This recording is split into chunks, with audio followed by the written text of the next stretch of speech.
The defending champs, Miami Heat, swept the Bucks in the first round.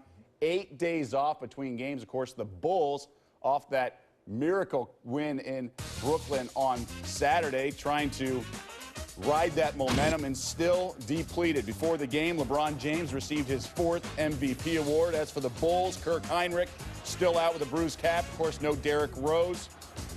How about this layoff? More rust than rest, Kurt? It sure looked that way to start the ball game because Miami got an awful lot of easy scoring opportunities with wide open shots that they would normally make in a ball game, but they just couldn't find a way to score early in the ball game, particularly throughout the entire first half. First quarter, 15 points, the lowest first quarter total for Miami all season. Watch Nate Robinson. At the tail end of this play, goes diving for the ball. LeBron James lands on the 5'9" Robinson. Take another look. LeBron rolls over Nate Rob's head. He would receive 10 stitches in the locker room, but he's coming back, just like the Bulls have showed toughness all season. Fourth quarter, LeBron just 9 points entering the final frame. What did he do differently in the fourth? Well, he started attacking the basket. This is what Miami does really well. This was just a fortunate play for the Miami Heat. Ball gets deflected right into LeBron James' hands. It looked to me like he was fouled by Joakim there, but they were not aggressive in attacking the basket, and that's the hallmark of their team. This is what they really want to do. They want to take their defense and turn it into offense, and if you're going to foul LeBron James, you can't let him get his arms above his shoulders. Otherwise, he's too strong, too powerful. He's going to find a way to score. Miami, you kept waiting for them to pull away, especially in the fourth quarter. LeBron driving, hoop in the harm again, but the Bulls have played Miami so tough all season. Remember, they ended Miami's 27-game win streak, split the regular season series, and off the offensive rebound, Marco Bellinelli ties the game with just under 2 minutes to go. The former MVP, Derrick Rose, fired up, still tied. Nate Robinson, so tough, Kurt. Very good job against Mario Chalmers. He knows when he has the ball in his hands, he can create a shot and get an easy scoring opportunity here. You look at a pick-and-roll situations with LeBron James and Dwayne Wade. You got the Bulls, they switch, puts Butler on Dwayne Wade, and what does Dwayne Wade do? He settles for a contested fadeaway three-point shot. He should be attacking the basket. Contrast that with Nate Robinson getting the basketball. He's telling Joakim, no, get away. I don't want LeBron here contracting anything away from my offense, and he takes Ray Allen and takes him all the way to the basket. He got 35 feet away and got all the way to hoop. That tells you that Miami was not in the game defensively. LeBron James, last-second shot right there, air ball. He could not find ways to penetrate to get easy scoring opportunities. Bulls up 5, one last chance for the Heat. LeBron goes for the 3, off the mark. Chicago corrals the rebound, and somehow the Bulls, shorthanded, and you would think exhausted from that Game 7 win on Saturday in Brooklyn, they get it done again. The Heat lose at home 93-86. LeBron James, a plus-minus of -15, the 3rd worst of his career. Jimmy Butler, look at that stat line. 4th player since the 1976 merger to play 3 straight playoff games without subbing out. Everyone stepping up for the Bulls. Tom Thibodeau, proud. You know, and I think we've been hit all year with a lot of different things. And I like the mental toughness of our team. I think when you're facing adversity, you have to be mentally tough. But as I said, this is just one game.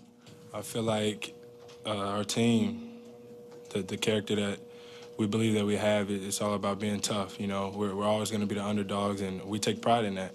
You know, everybody can overlook us, but we feel like we're good enough to hang with a lot of these teams. Have you ever played on a team that is this collectively tough? Never. And I played on some tough teams, but you know, this one, this is a little different than something special about this group. We just love to play for each other, regardless of anything. An inspired Luol Deng tweeted this, quote, "So proud of my team. Man, this bed might be good luck after all. Hashtag C-Red, hashtag hold that." Obviously, Luol Deng not traveling with the Bulls, still in the hospital. All right, we know about their toughness, but really, how did the Bulls do this? You know, it was amazing. They didn't have Lou Alding. You saw him in the hospital bed, but they also did it without Kurt Heinrich. Their main offensive thrust in terms of organizing their offense and a defensive presence for them. They did it with their defense. Tough, physical, nasty defense. They did not allow any scoring opportunities to be easy for the Miami Heat. You saw offensive rebounds by Joakim Noah. Did a great job of collecting 5. This is an area that's problematic for the Heat because they like to play small ball. If you can keep your bigs on the floor and rebound the ball, it's one area of the formula that you can beat the Miami Heat with. Great ball movement, another opportunity for the Bulls to get easy scoring opportunity. 4th pass there allows Bellinelli off the offensive rebound by Joakim Noah to get an easy 3-point scoring shot right there. So the Miami Heat stunned at home in Game 1 against a team that's really plagued them all season. Tom Thibodeau sort of finds the rhythm to beat them. Final minutes of the game. You mentioned the defense. Bulls trailed by 3, 86-83, but scored the final 10 points of the game to steal Game 1 on the road. Nate Robb scored 7 of those 10, while LeBron missed both shot attempts in the final 2 minutes. Eric Spoelstra, perhaps a simple explanation. However you get to that point, yes, we could have played better. They're probably saying the same thing in the first half. At the end of the day, we're up 4 in our building going into the 4th, and we give up a 35-point fourth quarter. You're not going to win games doing that. We obviously had the ball in the hands of the guys who wanted to put the ball in. And, you know, we just didn't make the plays or we didn't make the shots, you know, that we normally make. So, you know, nothing to say there. Not surprised at all. Told you guys before the game, I picked them to win that last series, and who's ever out on the floor for them, they're going to play their ball. And you know, they came to play today. I mentioned it earlier, but it bears mentioning again. LeBron James posted a -15 in Game 1, his 3rd worst plus-minus in a playoff game since joining the Heat. He scored 15 in the 4th, but the Heat were outscored by 11 while he was on the court for all 12 minutes. Now, we know Miami had the best record in the NBA, top seed throughout.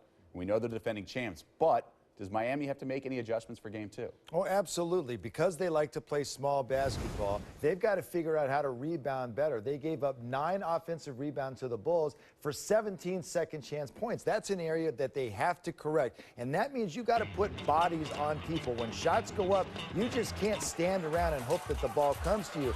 There becomes the physical nature of the game when you got to put body on body and everybody has to attack the glass. I know Miami wants to get out and run as much as possible, but if they can't rebound, they're going to have a tough time in this series. And you see multiple times they give up second chance opportunities, and it's very difficult to defend those second chance points. And then also, they've got to be much more aggressive at the offensive end. You see Chicago, they do a great job of fanning out penetration, but Miami has to do a much better job of attacking and getting into the paint. Too much settling for outside shot is not going to work well for Miami. They've got to figure out through ball movement, through execution, how to collapse that Chicago Bulls defense and get easier scoring, more open shots. Chicago out-rebounded Miami 46-32. We'll see what adjustments the Heat make for Game 2. With the Heat down 1-0, Miami fans hope history repeats itself, actually. The team has been down 0-1 twice during the Big 3 era, and both times they've ripped off 4 straight wins. However, a little bit wider sample size in NBA history, Game 1 winner goes on to take the series 78% of the time.